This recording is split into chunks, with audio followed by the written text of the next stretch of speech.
Amém. Graça e paz a todos. Amém. Vamos a mais um culto da nossa jornada de sabedoria, né? Provérbios capítulo 16, versículo 32. Provérbios 16, versículo 32.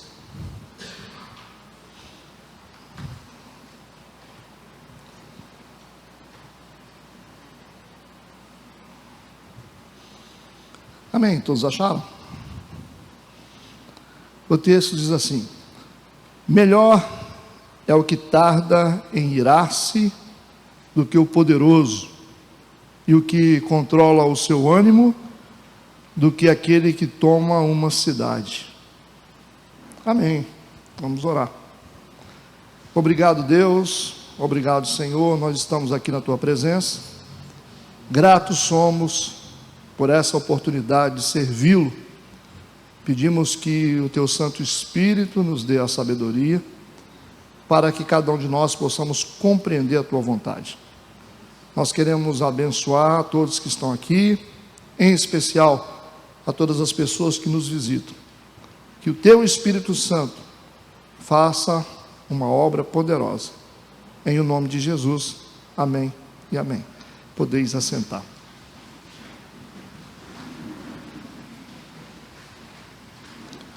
Jornada de sabedoria. Nós estamos hoje na nossa sexta coluna de sabedoria. E esse texto nos mostra algo muito importante. Por isso que eu quero repeti-lo. Melhor é o que tarda em irar-se do que o poderoso. E o que controla o seu ânimo do que aquele que toma uma cidade. A nossa sexta coluna de sabedoria é o autocontrole. Sexta coluna de sabedoria, autocontrole. O autocontrole, num sentido bíblico, é domínio próprio, é temperança. Em algumas traduções, vocês vão encontrar domínio próprio ou temperança, que é saber se controlar, ter controle sobre as emoções, ter controle sobre as atitudes, ter controle, ser o gestor da sua vida. Uma definição aqui para autocontrole. O autocontrole, ou o domínio próprio, é a virtude que forma ou molda o caráter de uma pessoa para que ela consuma coisas prazerosas da vida nas quantidades certas, nos momentos certos, da maneira certa e pelos motivos certos. Isso significa moderar a nossa atração por coisas boas criadas. Autocontrole, ou domínio próprio, é a capacidade de assumir o controle da nossa vida. Amém? Vamos a algumas estatísticas aqui. Quase 3% da população brasileira acima de 15 anos de idade é considerada alcoólatra. Segundo os dados da Organização Mundial de Saúde, isso representa mais de 4 milhões de pessoas. 40% de todos os problemas familiares levados aos tribunais estão relacionados ao álcool. O Brasil possui cerca de 3,5 milhões de usuários de drogas. Pesquisas revelam que 3% dos brasileiros sofrem com compulsividade por compras. Calcula-se que aproximadamente 1 em cada 40 indivíduos na população brasileira apresentam TOC, que é o transtorno obsessivo compulsivo. E é provável que no Brasil existam 3 a 4 milhões de pessoas acometidas por essa doença. O que isso significa? Isso significa que nós somos uma geração fora de controle. Nós somos um povo que não conseguimos controlar a nossa vida. A gente vê isso nas emoções, nas atitudes, na vida financeira, nos casamentos. A gente vê que o maior sofrimento que existe é porque não tem condições de controlar a própria vida, não consegue controlar a vida financeira, não consegue controlar as emoções, não consegue controlar. As pessoas, elas não têm domínio próprio. Elas não têm temperança. A maioria das pessoas são assim. Esse é um grande desafio. Ter controle sobre a vida. Saber controlar a vida. Autocontrole. Eu quero ler o texto de Provérbios, capítulo 25, versículo 28, que diz: como a cidade derrubada sem muro, assim é o homem que não pode conter o seu espírito. Espírito com letra minúscula. É o nosso eu interior. É como se fosse uma cidade sem muro. É vulnerável. Você imagina uma mulher que casa com um homem que não tem domínio próprio, que não tem autocontrole. É como se fosse um casamento vulnerável. É uma cidade sem muros. É isso que Salomão está dizendo. Como uma cidade derrubada e sem muros, assim é o homem que não pode conter o seu espírito. Então é uma das virtudes que a gente tem que procurar nas pessoas. Quando você quer construir uma família, ver como que a pessoa lida com as coisas, como ela controla as coisas, como ela se domina, como ela lida com as emoções, como ela organiza a vida. Então essas compulsividades, esses exageros, é como uma cidade sem muros. A gente fica vulnerável. Os filósofos antigos classificavam como 3 as maiores fontes de prazer para os seres humanos. São 3 fontes de prazer segundo a filosofia. Primeiro, a comida. Fonte de prazer, né? A gente come mal, come exageradamente, come errado. A segunda é a bebida. As pessoas não têm limites. Eu também não acho que as pessoas têm que beber álcool, mas se a pessoa vai beber álcool onde ela quiser e tiver uma vida controlada, que é muito difícil, né? Quando você toma álcool, você sai do controle. Até com uma gota de álcool, a ciência explica que a pessoa não está mais normal. Então a bebida também é uma fonte de prazer, assim como a comida. E a terceira fonte de prazer das pessoas é o sexo. O sexo, ele tem um propósito específico para o casamento, que tem que ser um prazer compartilhado no casamento. Só que as pessoas querem explorar isso em outras áreas, fora do casamento. E o sexo se tornou algo imoral, porque as pessoas não têm controle. E as virtudes especiais para lidar com essas fontes de prazer, elas são a abstinência, é a virtude que lida com a comida. A abstinência, a capacidade de saber controlar aquilo que come, não comer muito ou não comer, né? Segundo é a sobriedade, é a virtude que lida com álcool, a tentativa de estar sóbrio. Não quero ficar sóbrio. É a maneira que você tem para lidar com álcool. A castidade é a virtude que lida com o sexo, quando você decide se guardar e ter o sexo no momento certo, no momento legítimo. Tudo que passa disso é pecado e traz consequências para a gente. Há milhares de anos atrás, os filósofos gregos antigos costumavam se fazer a seguinte pergunta: é possível ter muito de uma coisa boa? Se você tem algo bom, é possível ter tudo, ter muito de algo que é bom? Então as primeiras respostas vêm da cultura creta. Naquela época, os cretenses tinham a história mítica de Ícaro, que voou até próximo ao sol, com uma asa de cera. Quando ele chegou perto do sol, a asa derreteu e ele caiu. Então esse é um exemplo do exagero. O sol é bom, o calor é bom, mas não demais. Se você estiver muito exposto ao sol, você vai ter uma insolação. O sol é bom, mas você não vai poder ter tudo do sol. A vida é boa, tem coisas boas na vida, mas quando você resolve exagerar, você cai.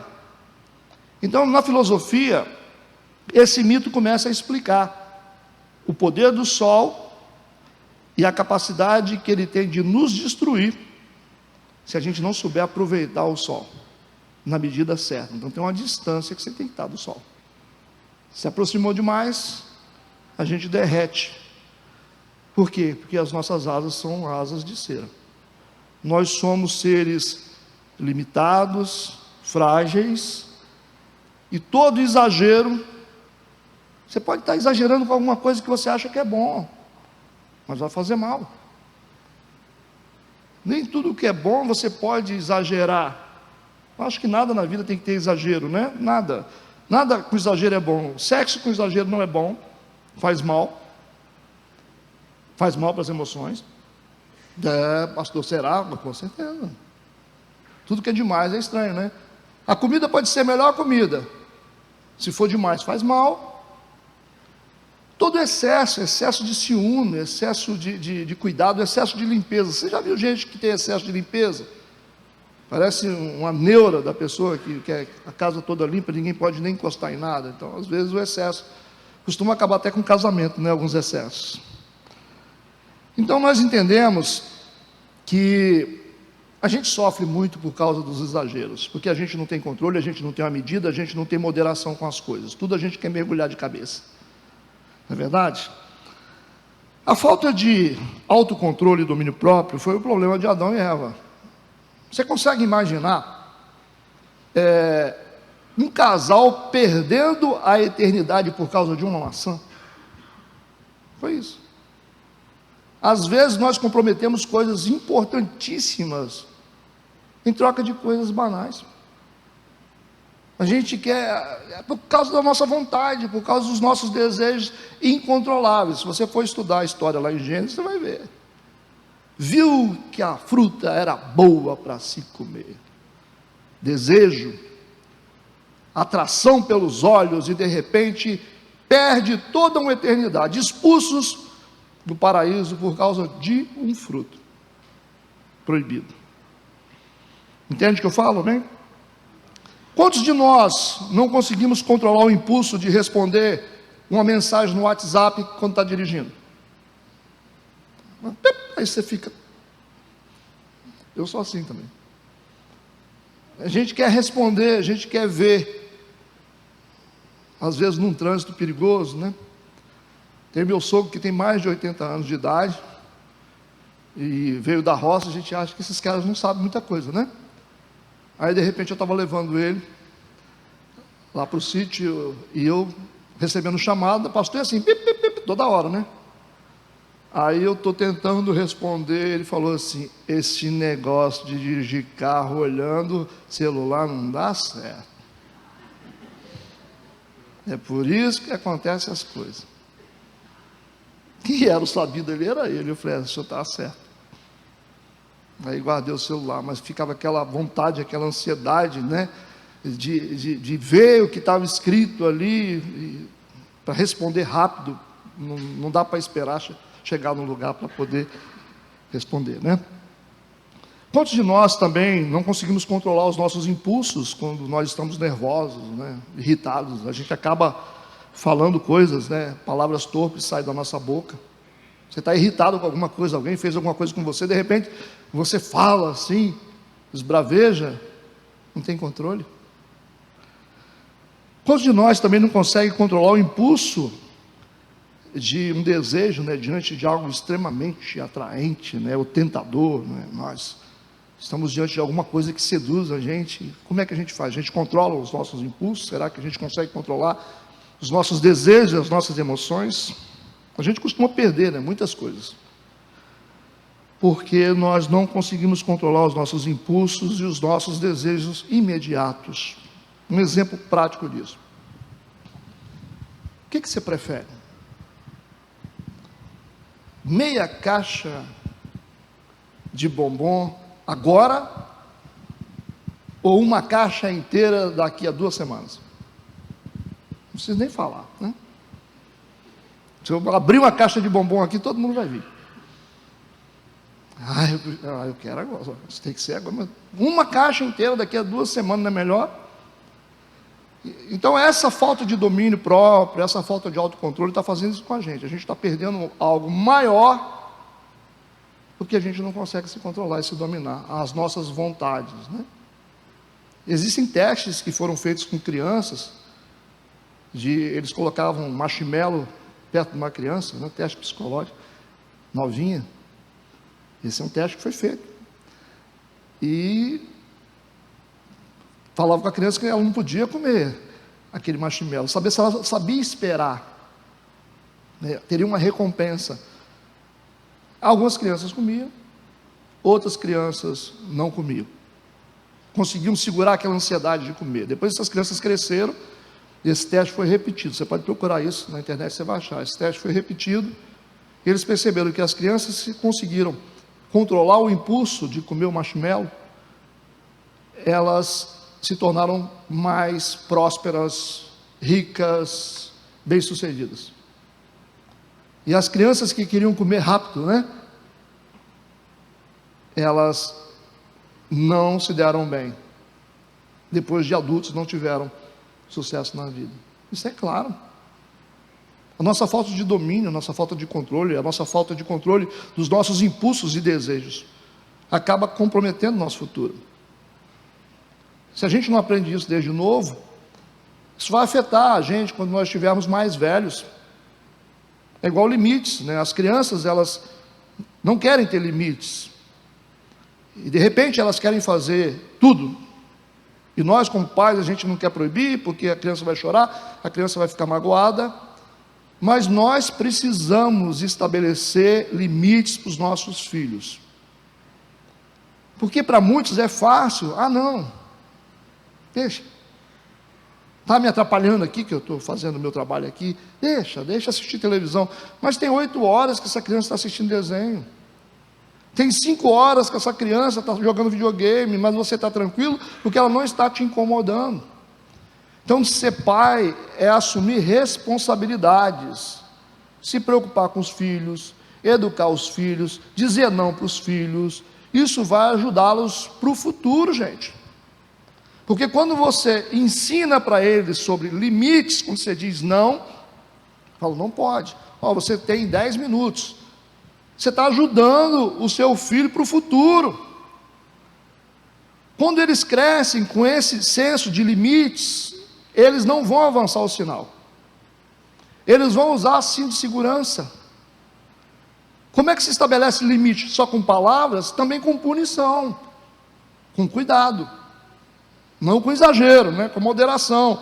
Tendo domínio próprio, você pode estabelecer algumas punições. Você não vai poder fazer isso, não vai tomar um sorvete, porque você não fez o seu dever. Então, a punição gera o sentimento de dor.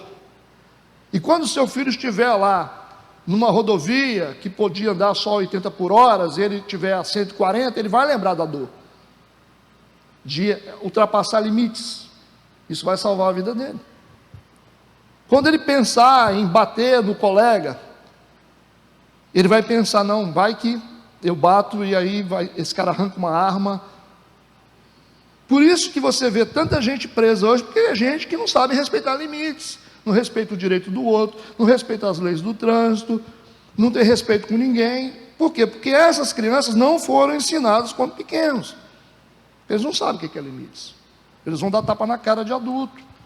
Eles não respeitam os pais hoje, vão desrespeitar os líderes de amanhã. Chega na empresa e diz, não vai mandar em mim, não para em emprego nenhum. Por quê? Porque não respeitava o próprio pai, então não tem essa noção de submissão, não respeita a autoridade, não respeita patrão, não respeita pastor. A gente vê isso o tempo todo. Por quê? Não respeita o pai, por que vai respeitar o pastor? E essas pessoas acabam sofrendo. Pode ter certeza, não é o pastor que vai sofrer, não é o patrão que vai sofrer, você vai sofrer, porque você não vai parar em lugar nenhum. Então nós estamos negando para os nossos filhos o que é necessário. A Bíblia diz, são os pais que entesouram para os filhos. O que é entesourar? É só colocar dinheiro na caderneta de poupança? Entesourar moralidade, entesourar espiritualidade, limites e tudo, educação, é isso. Porque se a educação que nós estamos dando para os nossos filhos for uma boa educação, isso vai protegê-los quando estiverem em algum grupo, ou na escola ou na faculdade, que está cercada de pessoas que não sabem o que é limites. Então, a educação dos nossos filhos que vai proteger eles. Não adianta você ficar aí, o que eu faço agora, o que eu faço agora, você deveria ter feito antes. Porque se ele tiver moralmente hoje formado, se for uma pessoa sensata, uma pessoa educada, uma pessoa que conhece limites, ele está protegido, você não precisa ficar vigiando ele. Então isso é importante. Nós somos assim. E nós precisamos aprender a nos controlar. E para que a gente possa controlar os outros. Controlar as situações. Então quem não se controla, não controla nada. Quem não se lidera, não lidera nada. Quem não se administra, não administra nada. Você tem que ser gestor da sua vida para você poder ser gestor das coisas. A Bíblia diz que aquele que não cuida dos seus é pior do que o infiel, negou a fé. Como que um homem ou uma mulher que não cuida dos seus filhos, da sua família, pode cuidar da casa de Deus? É assim, mas infelizmente as pessoas acham que é muito normal. Não, porque a pessoa é inteligente, porque tem uma unção, porque prega bem, é porque fala bonito. Não, nós não precisamos disso. Gente que fala bonito, a gente tem um monte. Gente que se veste bem, que fala bem em microfone, tem um monte de gente, isso é só treinar. Nós precisamos de gente que tem vida. Gente que tem vida moral alicerçada. São essas pessoas que vão nos ensinar. São essas pessoas que vão nos mostrar o caminho. É isso que a gente tem que aprender. E começa desde cedo, preparando essa geração de hoje, dando para eles esse entesouramento, para que no futuro eles possam ser os líderes que essa geração precisa. Eles precisam liderar, eles precisam ser bons administradores, bons pais, certo? Bons patrões, bons pastores. E eles dependem da gente como pais. Amém? Quantos entendem isso? Considerando que o autocontrole, dentro de uma visão bíblica, é chamado de domínio próprio, né? E temperança. Então nós entendemos o seguinte: está na Bíblia. E pela Bíblia, essa virtude aqui não é uma virtude prática, não é uma ação prática, mas sim uma reação transcendental. Eu quero que você entenda isso. Não é simplesmente uma atitude prática. Você tem que ter domínio próprio, você tem que ter autocontrole, você tem que ter temperança. Não é simplesmente uma ação prática que eu tenho que fazer, é uma reação. É diferente. A ação é uma coisa, reação é outra coisa. O domínio próprio tem que ser uma reação, mas tem que ser uma reação transcendental. Não é uma reação psicológica. Isso que eu quero que você entenda, porque vai aparecer na Bíblia como fruto do Espírito. O domínio próprio é um fruto do Espírito Santo. Então não é algo que você vou praticar, não, é algo que precisa ser gerado em nós pelo Espírito Santo. Amém? Gálatas capítulo 5 versículo 22 diz assim: mas o fruto do Espírito, com letra maiúscula, é amor, gozo, paz, longanimidade, benignidade, bondade, fé, mansidão e domínio próprio ou temperança. Percebe que o texto diz, mas o fruto do Espírito, não são frutos. A gente costuma dizer que são frutos. Quais são os frutos do Espírito? Não são frutos do Espírito. O fruto do Espírito é um fruto como uma tangerina, uma mexerica com vários gomos, ok? Uma fruta com vários gomos. Por isso que o texto está falando no singular, mas o fruto do Espírito é um fruto com vários gomos. Um gomo é amor, o outro é gozo, o outro é paz, longanimidade, benignidade, o outro é bondade, o outro é fé, o outro é mansidão e o outro é domínio próprio. Entenderam isso? É fruto do Espírito. O domínio próprio é um fruto do Espírito Santo. O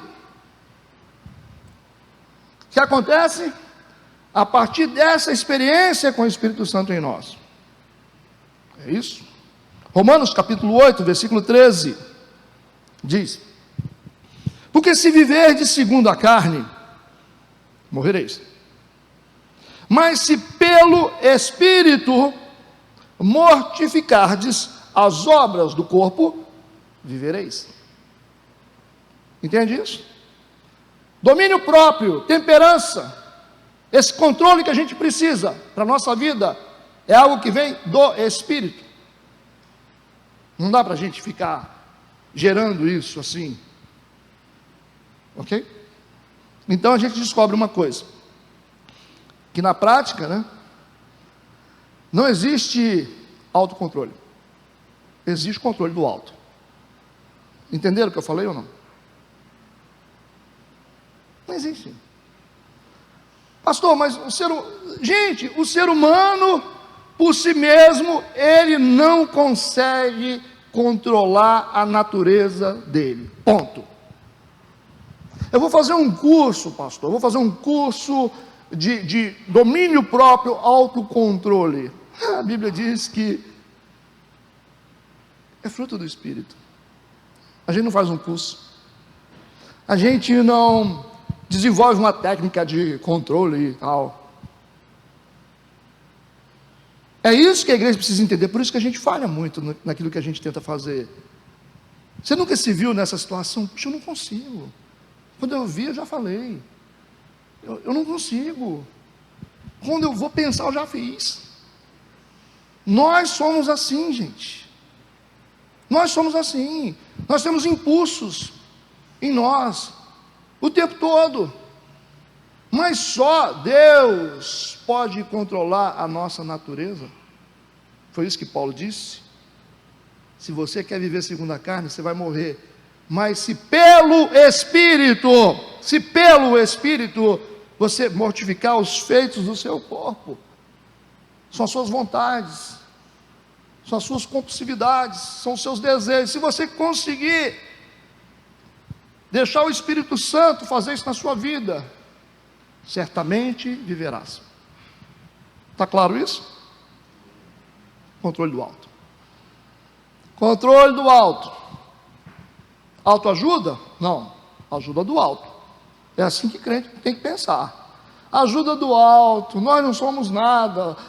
Se a gente não tiver Deus na nossa vida, a gente cai. Nós dependemos de Deus o tempo todo. O tempo todo. Nós não sabemos fazer as coisas certas, gente. Precisamos do Espírito Santo na nossa vida. De uma maneira especial, o Espírito Santo, ele tem cuidado de nós.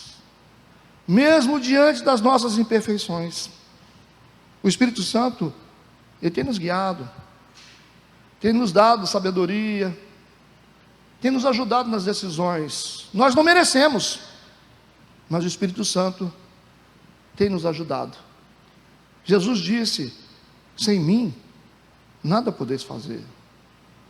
Sem mim, vocês não vão conseguir fazer nada, vocês não vão conseguir construir nada, vocês não vão conseguir criar os filhos de vocês.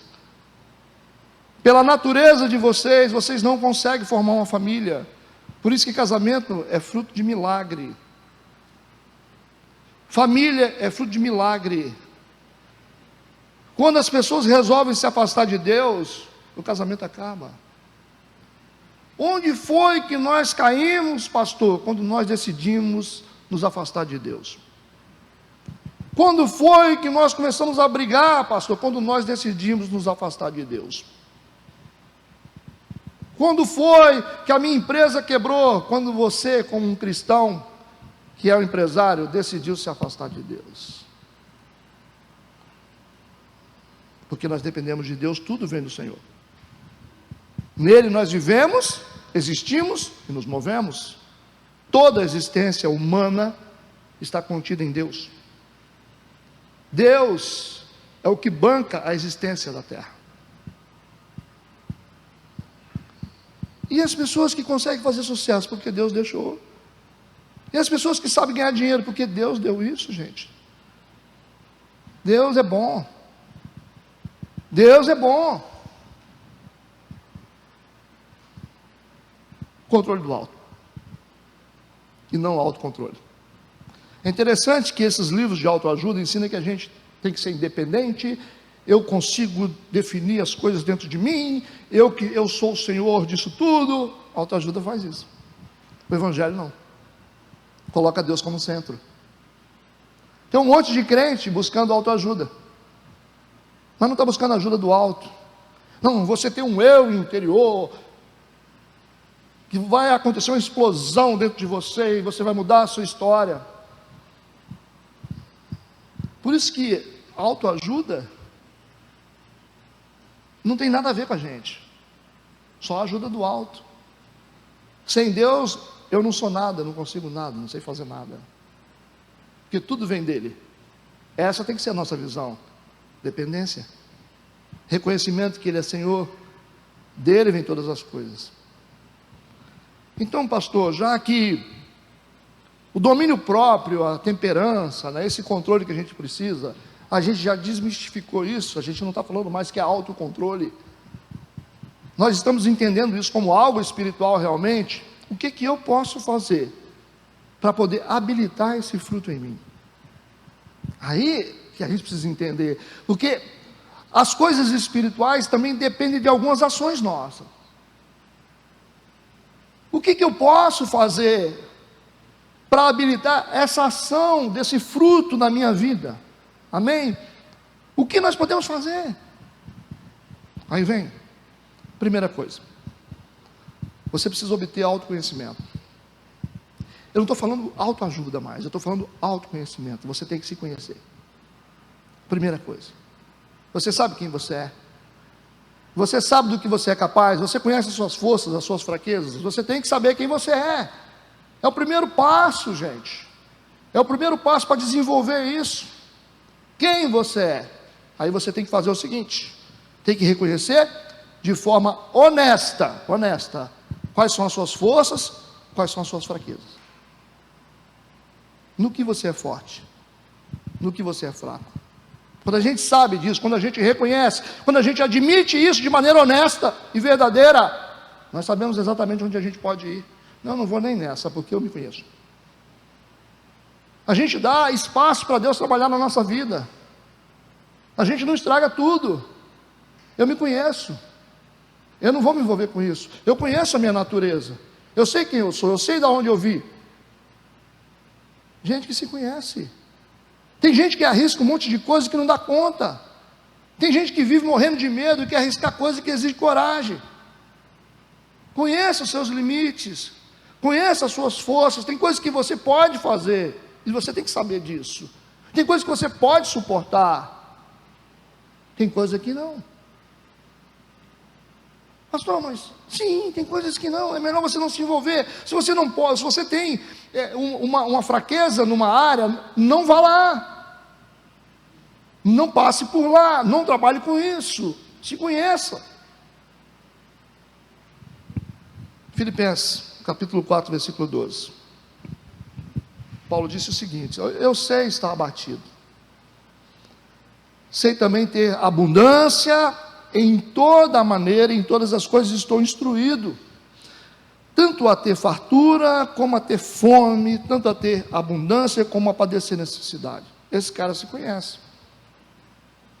ele sabe, eu me conheço, eu sei o que eu posso fazer, eu sei se eu posso ter fartura e continuar com Deus, eu sei quando eu passo necessidade, quais são os meus limites. Ele se conhece. Então, obtenha autoconhecimento. Gaste um tempo se examinando, reconhecendo alguns medos que você tem, algumas debilidades que você tem, algumas fobias que você tem, que isso acontece com muita gente, coisas que você não sabe lidar ainda. Pastor, isso pode melhorar? Lógico que pode melhorar, mas a gente sabe que existem coisas que a gente não consegue fazer. Nós temos alguns medos e não é feio reconhecer isso. Reconhecer e expor o tratamento de Deus, mas não ficar com aquela capa. Tem gente que fala, não, deixa comigo, deixa comigo. Não tem gente que se acha muito poderosa, não, deixa comigo, morre de medo. Esses excessos de dizer, eu posso, eu bato. Quem bate não fala, irmão. Eu mato, quem mata também não fala. Os verdadeiros matadores, eles não falam. Eu estou dando um exemplo meio chuco, mas é isso aí. Certo? Então as pessoas são cheias de palavras, mas elas, na verdade, expressam atitudes covardes. Dizem que amam muito com a boca, mas na prática não faz nada disso. Dizem que são fiéis, mas na prática não são fiéis. Então, as pessoas, quando têm dificuldade para fazer, elas são boas de argumento. Mas a gente tem que se conhecer. Conhecer a nossa vida. Conhecer a nossa capacidade. Conhecer as nossas fraquezas. Esse é o primeiro passo. Amém? Você só controla o que você mede. Primeiro passo para você conseguir administrar, organizar, é medir. Você vai organizar uma empresa, como é que você faz? Primeiro você quer fazer o levantamento de tudo que precisa, onde é que está, quais são as dívidas, o que tem, o que não tem. Primeira coisa é saber, por isso que a gente tem que se conhecer, para você poder conseguir tomar decisões certas. Provérbios capítulo 23, versículo 2. Olha que interessante. E se és homem de grande apetite, põe uma faca à tua garganta. É melhor colocar uma faca na garganta a fim de manter-se com medo durante o tempo do banquete do que, por falta de autodomínio, cair em excesso. Esse texto é fantástico. Salomão aqui. Se você é uma pessoa de grandes apetites, não estou falando só de comida. Quais são os seus apetites? Quais são os seus desejos? Quais são as suas vontades? Se você se conhece a ponto de saber que você tem um apetite desordenado, Salomão diz: põe uma faca na tua garganta. Você já viu uma pessoa quando ela pega a faca e bota na garganta da outra assim? Você fica com medo. Já viu nos filmes? Ela botou a faca na garganta, você fica com medo. Você vai pôr uma faca na sua própria garganta. Por quê? É melhor colocar uma faca na garganta, a fim de manter-se com medo. Você vai se manter com medo durante todo o tempo do banquete. Ó, tem um monte de banquetes ao seu redor. Tem um monte de ofertas diante de você para destruir a sua vida. É melhor você mesmo colocar uma faca na sua própria garganta. É melhor você construir um medo que vai proteger você. Quantos entendem o que eu estou falando? Do que você, por falta do autodomínio, cair em excesso. Pastor, então como que a gente coloca uma faca na garganta? Quantos querem saber? Vou te dar umas dicas aqui. Primeira dica para você colocar uma faca na sua própria garganta, para você ficar com medo diante dos banquetes, porque é melhor você ter autodomínio do que cair em excesso. Primeiro, compartilhe o seu propósito com quem te cobra. Primeiro passo. Vem alguém que te cobra e fala: meu propósito, quando você for, você fala, eu não vou gastar mais, vou economizar. Fala assim, uma pessoa que cobra de você bastante, que toda hora vai jogar na sua cara: mas está gastando? O que você falou comigo? Então, você tem que falar sobre o seu propósito com alguém que te cobra. Você está se autogerenciando agora. Percebe o que eu estou falando? Nós estamos aqui habilitando a ação de Deus na nossa vida. Esse é o nosso trabalho, para que Deus possa operar na nossa vida. A gente tem que fazer alguma coisa, a gente não vai cruzar os braços. Então coloca pessoas. É bom a esposa, né? Você fala assim: eu vou emagrecer, eu decido. Fala com ela: vou emagrecer 10 quilos. Ela que te cobra. Quando ela vê você se empanturrando com aquele hambúrguer, ela vai falar assim: é isso que você falou? Não foi isso que você falou não, né? Aí no outro dia, ela vai falar assim, ela vai ficar pesando o seu plantão o tempo todo. Vai te cobrar. Você está comendo demais, você não está fazendo a dieta que você falou, você disse que ia fazer caminhada, você falou que ia na igreja. Então, é uma maneira de você colocar uma faca na sua própria garganta. Compartilhar o seu propósito com quem te cobra. Segundo, peça opinião para quem não tem medo de você. Para quem não tem medo de você. Porque quem tem medo de você vai falar assim: sim, senhor, você está certo.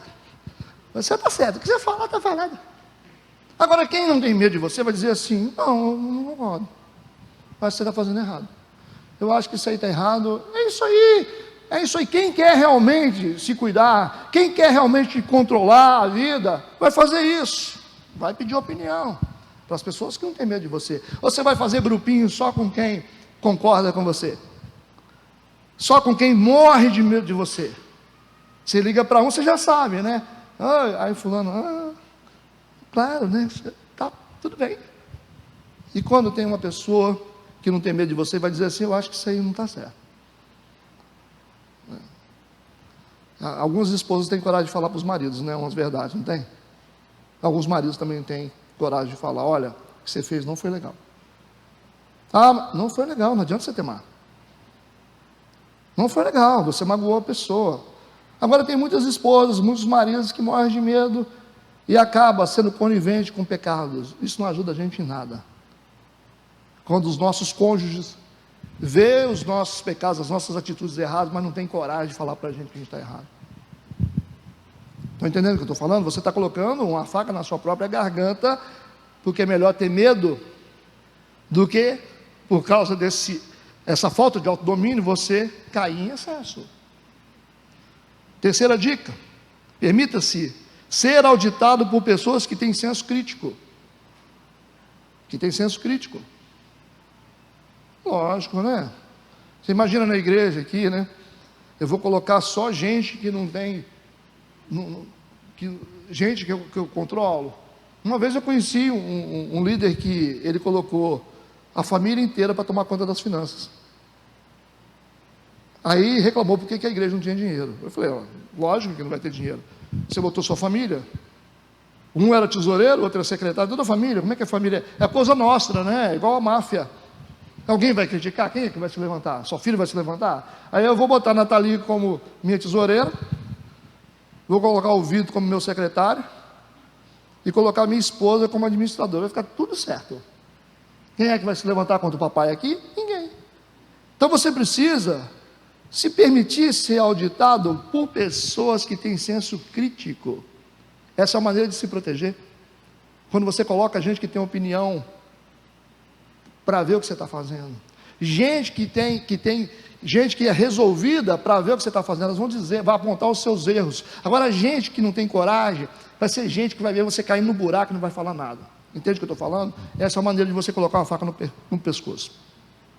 Quarto: não adote privacidade naquilo que precisa ser público. Não adote privacidade, deixa tudo às claras. Cara, porta, vidro para todo mundo ver. Está aconselhando lá dentro da sala, tem que deixar as pessoas olhar. Tem que chegar alguém de vez em quando e olhar lá para dentro. Câmeras, para ver a movimentação de tudo que está acontecendo, que senão você vai criar um ambiente. Você vai fazer privado aquilo que tem que ser público. É melhor.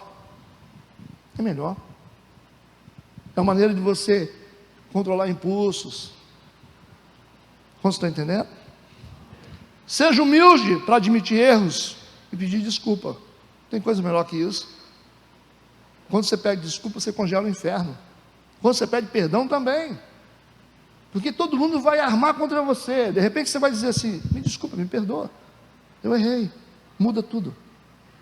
Mas enquanto a gente quer ter razão, né, aí vira uma confusão. Então a maneira de se proteger é colocar uma faca no nosso próprio pescoço.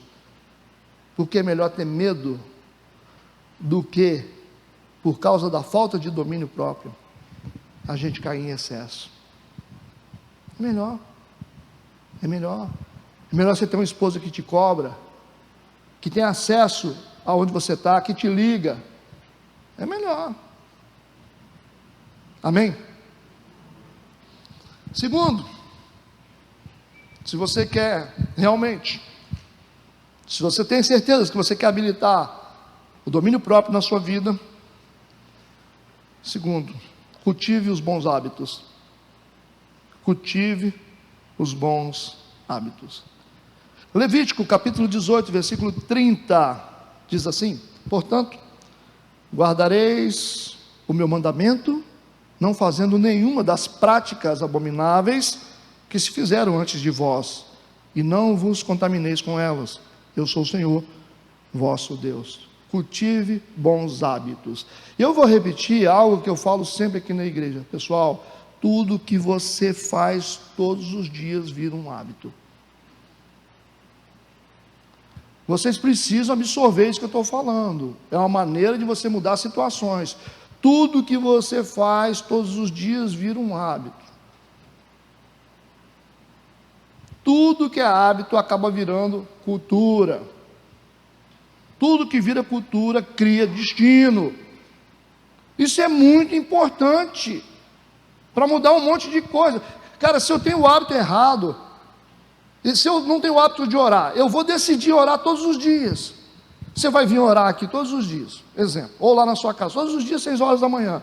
Primeiro dia vai ser difícil, segundo dia vai ser difícil, depois do terceiro dia você vai ver que vai mudando, daqui a pouco você vai praticando, vai chegar um ponto que você não consegue parar mais, porque virou um hábito.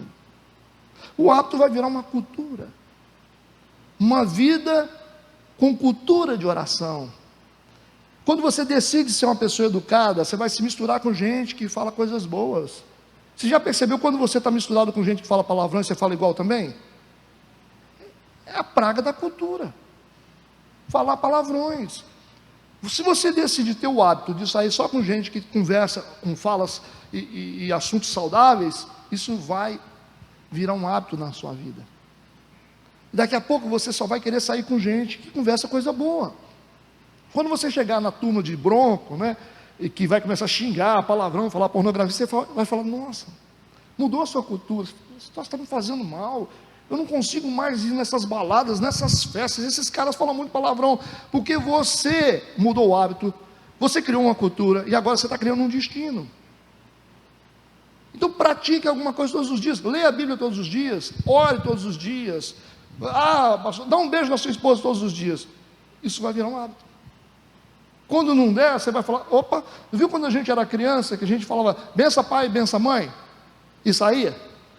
O que acontecia quando a gente estava no meio do caminho e a gente esquecia? A gente voltava, e falava, pai, bença mãe, a mãe não ouviu, está lá dentro fazendo comida, aí você grita, bença pai, bença mãe, meu pai ouviu, eles não ouviram, você não vai sair dali enquanto eles não falarem.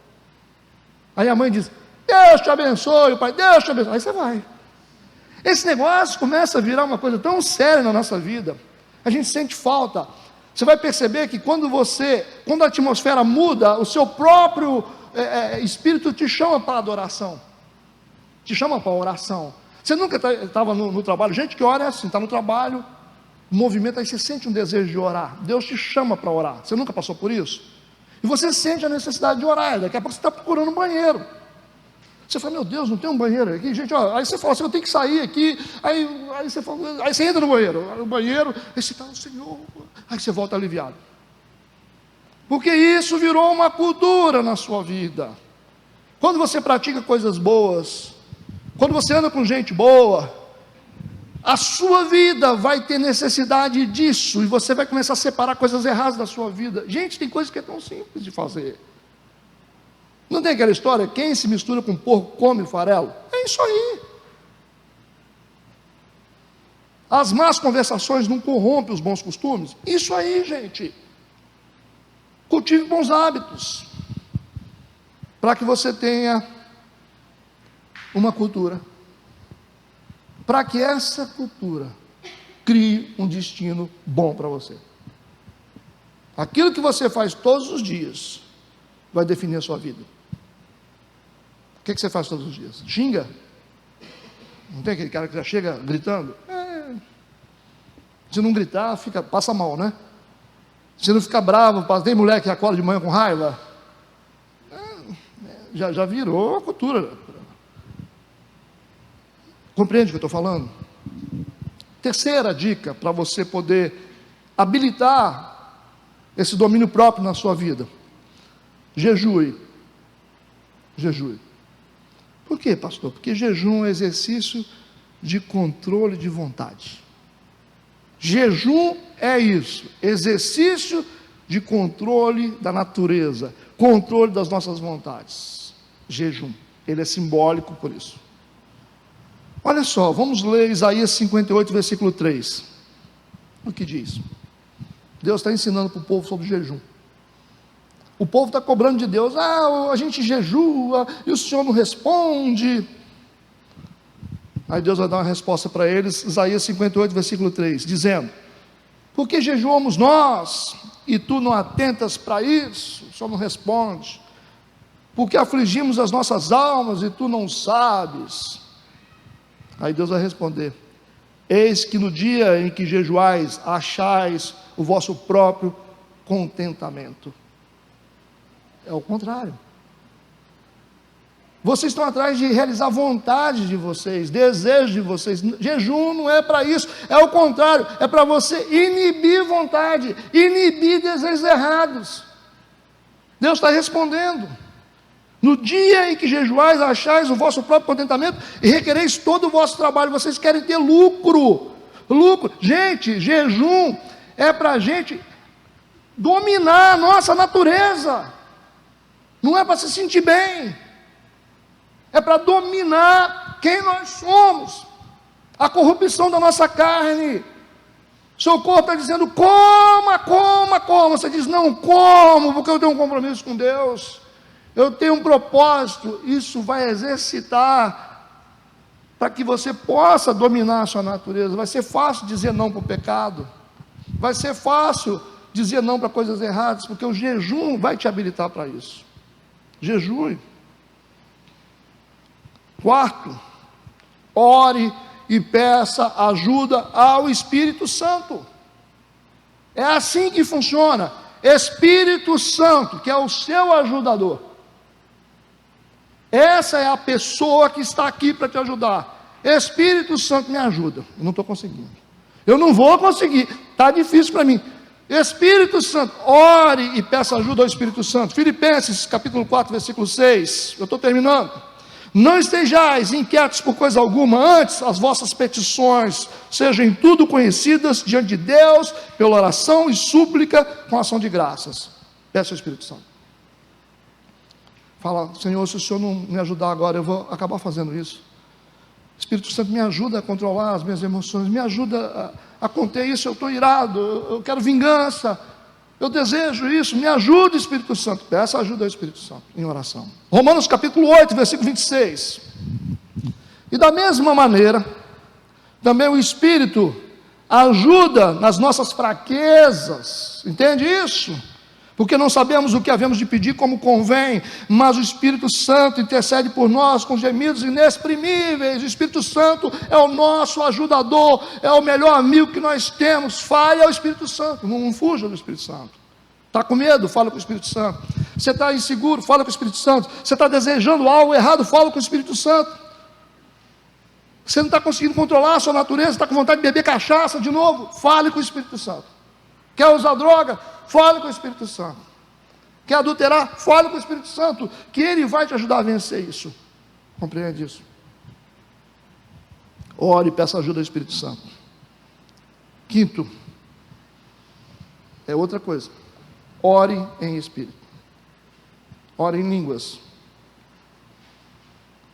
A gente pode se aprofundar mais sobre isso, para que vocês possam entender o propósito disso, para que vocês possam entender como funciona isso.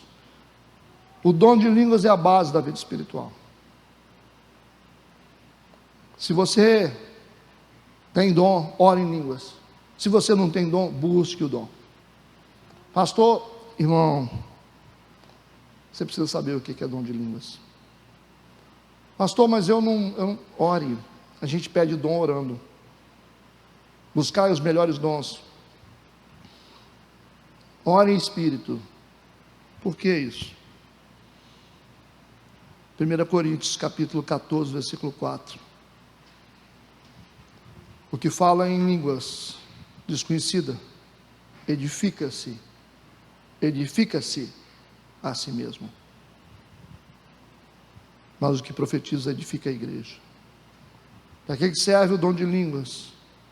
Para edificação própria. Edifica a igreja se tiver intérprete. Se não tiver, edifica você. Se você for pregar, ore com a linguagem normal a Deus, mas ore em línguas também. você vai pregar diferente.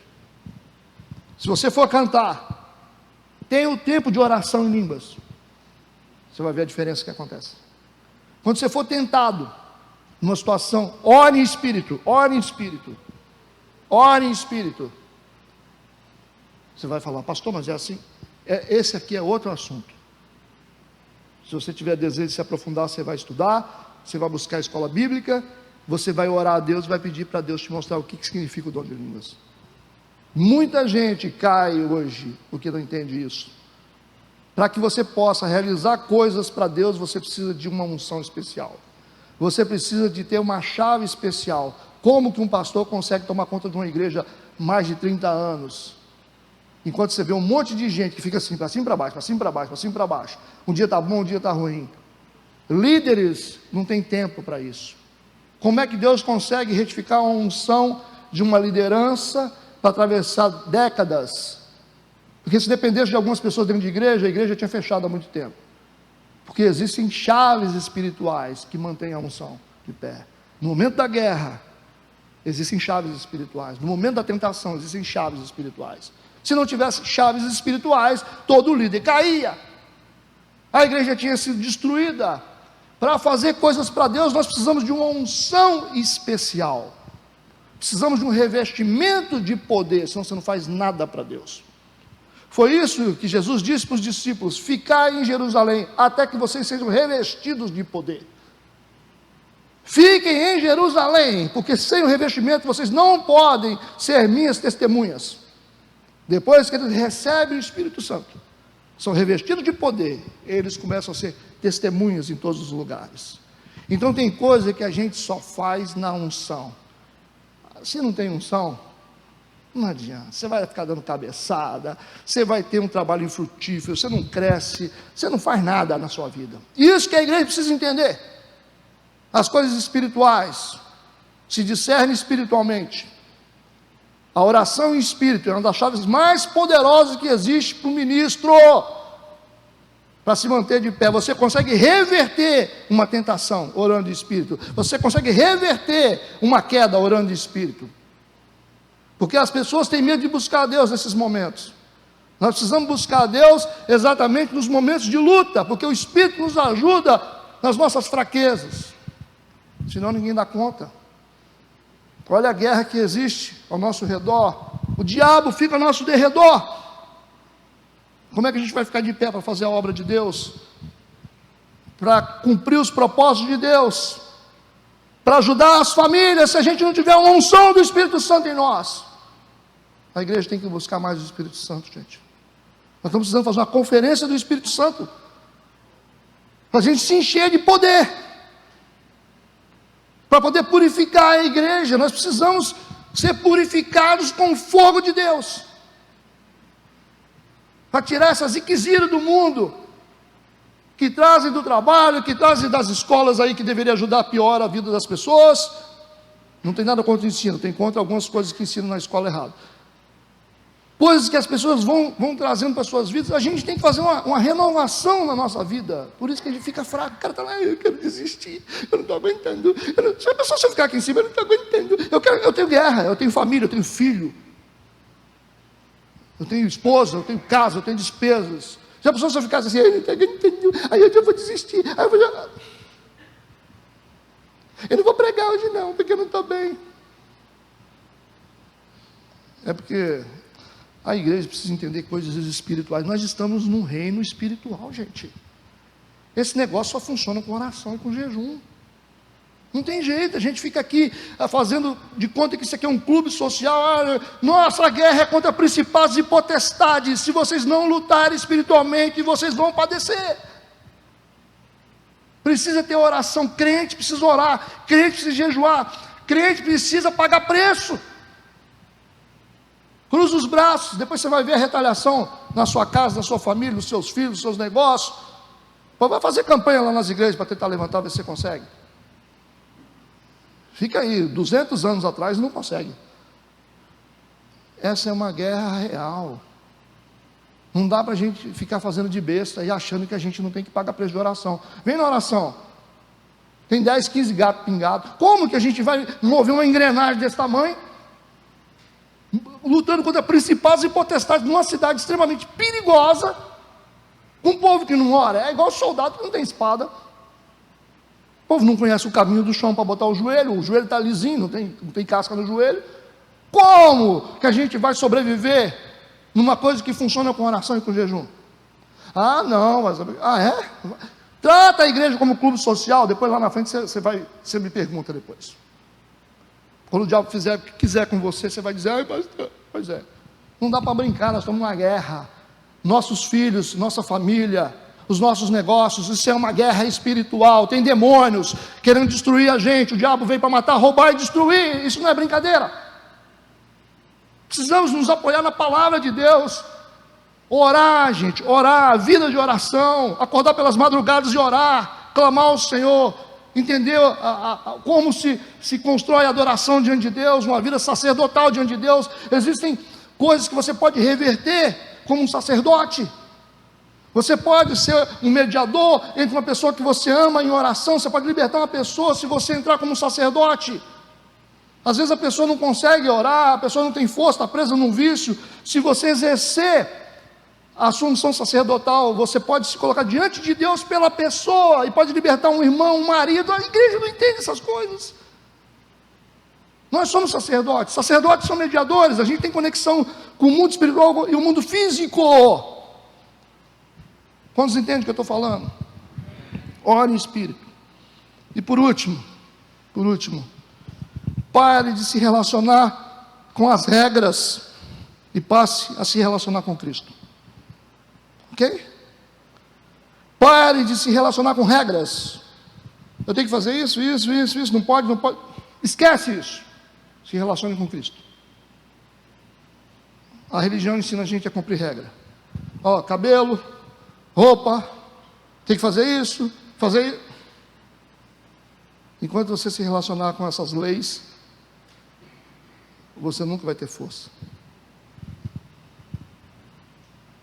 O que diz em 1 Coríntios capítulo 13, versículo 12, diz assim: porque agora vemos por espelho. Sabe como é que a gente vê? Por espelho, em enigma. Mas então veremos face a face. Agora conheço em parte, mas então conhecerei, como também sou conhecido. O que Paulo está dizendo para a igreja é que agora nós vemos por espelho. A Bíblia é um espelho. Tudo que nós enxergamos no mundo espiritual é pela Bíblia. Agora, nós vemos por espelho, em enigma. Só a igreja consegue discernir isso. Mas futuramente, nós veremos face a face. O mundo espiritual será desnudado para nós. A Bíblia é o espelho. Tiago capítulo 1, versículo 23. Porque se alguém é ouvinte da palavra e não cumpridor, é semelhante ao homem que contempla ao espelho o seu rosto natural. Esses dois textos estão dizendo que o espelho é a Bíblia. Quando você tem algum defeito, o que você faz? Você vai diante do espelho. Não é assim que você faz?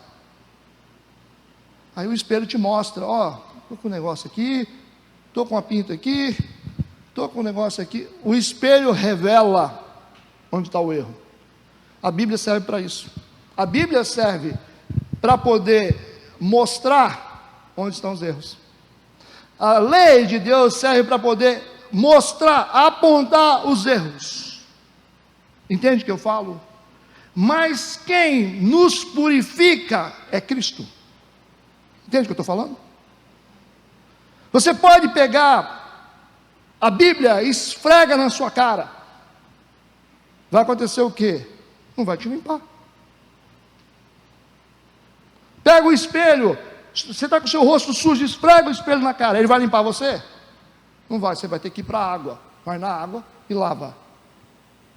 Porque a fonte de água viva é Jesus.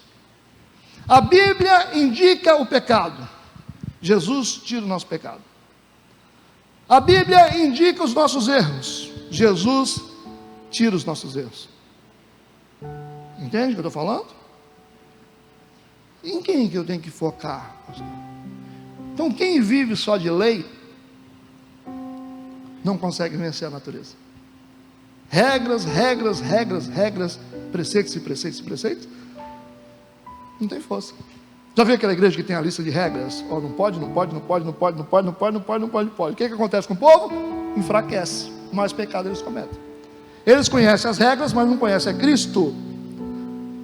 Nós temos que ver os nossos erros através da palavra, que é o espelho, mas temos que ir a Jesus. Por quê? Porque a Bíblia diz: conhecereis a verdade vos libertará. A verdade é uma pessoa, é Jesus. Está tudo bem? Pare de se relacionar com as regras e passe a se relacionar com Cristo. A lei é o espelho que mostra o pecado, mas quem purifica é Jesus Cristo. Romanos capítulo 6, versículo 14. Porque o pecado não terá domínio sobre vós. Como? A natureza não terá domínio sobre vós, mas como? Pois não estáis debaixo da lei, mas está debaixo da graça. A graça é uma pessoa, é Jesus, ok? Se eu estou em Cristo,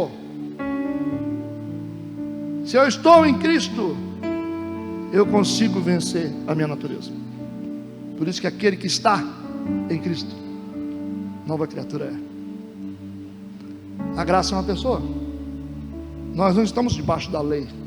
Nós conhecemos a lei, mas Jesus cumpriu a lei. Nós conhecemos as regras, mas nós não vamos conseguir fazer nada sem Jesus Cristo.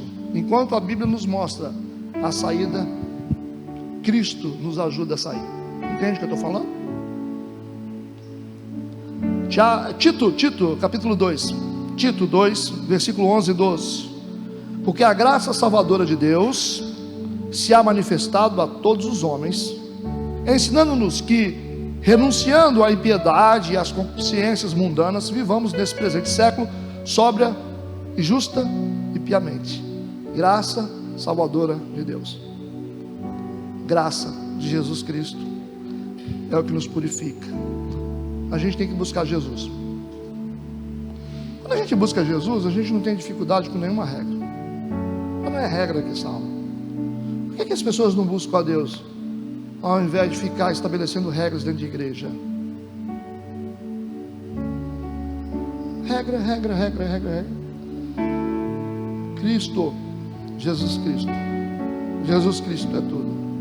Quando a gente busca um relacionamento com Cristo, a gente vence a nossa natureza. Aí você vai mandar o cara ficar lendo, leia o texto aí, ó, da Bíblia, que você vai aprender e você vencer o pecado. Vencer o pecado. Eu posso ficar falando com vocês aqui o dia inteiro, a noite inteira, sobre esses textos aí. Isso é a Bíblia, a lei de Deus. Mas se vocês não forem a Jesus, isso só vai condenar vocês. A letra mata, mas o Espírito vivifica. Isso aqui está mostrando para vocês os erros, está mostrando para nós os erros. Mas quem nos liberta, quem nos salva, quem nos ajuda é Jesus Cristo. Amém? Fica de pé no seu lugar. Vamos orar. Feche os olhos. Feche os olhos. Vamos orar ao Espírito Santo, pedir ao Espírito Santo que ministre sobre as nossas vidas. Como nós precisamos disso.